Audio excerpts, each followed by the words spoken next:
and welcome at the Finance Magnates Singapore Summit. We're here with Philip Huang, CRO at Orient Futures Singapore. Thank you, thank you. How has the summit been so far? We've seen you at a party yesterday. What do you make of the event? I think it's good. I think it's good that FM is coming finally to Singapore. I think turnout has been quite decent as well, and hopefully over the next couple of years, more and more people will start coming in. So, yeah. Sounds good. As the Chief Risk Officer, you had your fair share of stressful moments, I think, in a scary Q1 with geopolitics going off tracks. Do you remember any noticeable moment in front of the trading screen?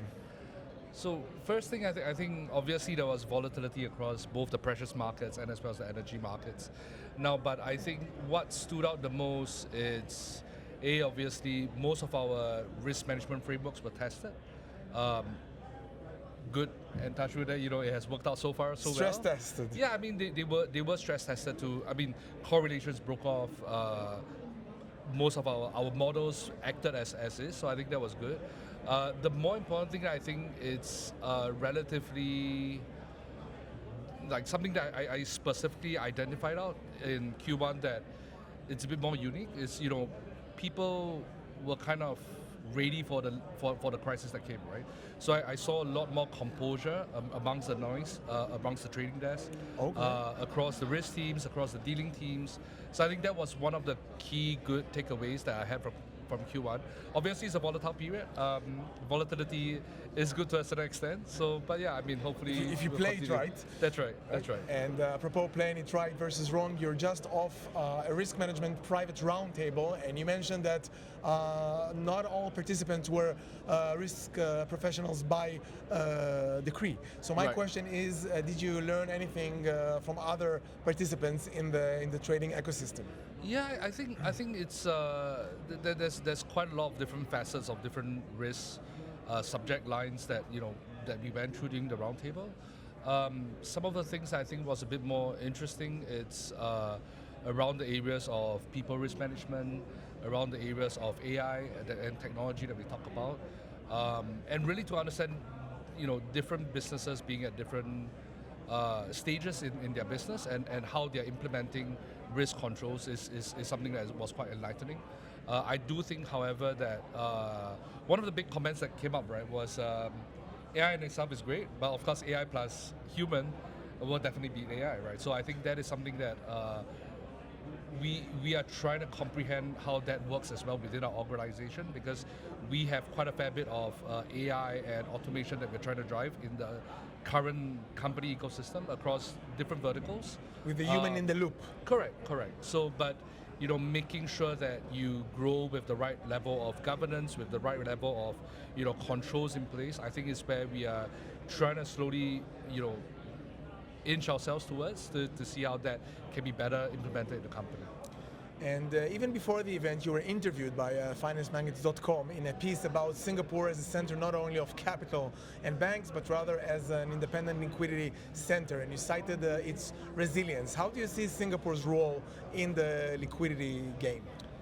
So I think, how do I say this? So Singapore used to be seen, and I think it's still very much being seen as a smaller sized Hong Kong or another version of Hong Kong. I think the difference here in Singapore, what I realize it's a little bit different compared to Hong Kong.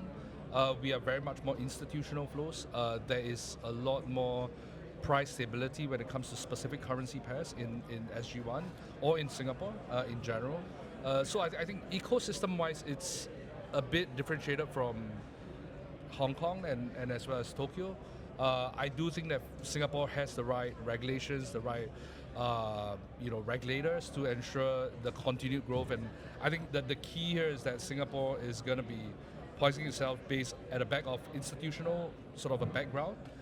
Which you see here on the floor as well. You see a lot of market participants from the institutional space feeling comfortable joining this, which is great. And we talk later about risk and your place in front of the screen. My question would be about the art and craft of trading in this day and age, because with TCA and automation, my question is what traits or characteristics are required from today's risk management. When you will come to hire, let's say, your next risk manager, what will you be looking at? Oh, that's Is it a math guy or resilience, eye for the markets? All of the above? Yeah, I think all of the above. Okay, done. Check. But the thing is, I think you today in risk management you cannot get away from the quantitative piece, right? You definitely need a quant risk guy, really to look at quant strategies, or how to offset, how to offload positions, how to statistically count certain funding gaps, liquidity gaps, assessments, and stuff like that. So I would think that you will need a quant guy, you need an AI guy. And you will need someone who is probably an all-rounder to understand how to join the missing pieces between all the different assets, right? Traditionally, it has just been very much a credit risk, a market risk, or ops risk kind of person, but I think that is somewhat shifting with the adoption of AI, with the adoption of big data, more towards a quant approach. Not to say that the traditional controls are not in place. Traditional controls will still be in place, but it needs to be complemented with additional quant and AI sort of models. So if we remain on the forward-looking approach in terms of risk, when you look at H2, what are you most concerned about or preparing to prevent? So in second half of this year, to be very frank, I think market is expected to continuously maintain its volatility. Okay, expect the unexpected. Correct, and I think the main thing is to constantly re-innovate your processes, right, and your control mechanisms. As with any business, you constantly got to innovate yourself. I think even within risk management processes, you still have to constantly stress test the process. We run multiple different default management drills. We want to make sure that a drill. How a drill looks like? That's new to me. Oh, so for example, walk me through a drill. So we would look at things like if there was a volatility spike of, let's say, 40% in the market, 20% in the market, what will we do? So right? it's a simulation. It's a simulation. We'll go to the dealing team. What will you guys do? What will risk do? What would your risk guys, your sales do? How would we start engaging with customers, etc. Right? So these kind of drills we do run it once in a while, and I think that I do see us running it a bit more often. And on top of that, obviously, constantly stress testing your risk processes to make sure that it still maintains its best-in-class concept. And I think the other thing that we are looking at a bit more today as well is in forward-looking risk indicators. So in the past, we used to do assessments of open interest across different strikes for options to get a more predictive assessment of the future market. Today, what we're trying to do is to run some regressive models to look at where trends are following towards, especially when open interest and volume shifts across options. So something like that. I mean, those are things that we're quite a lot.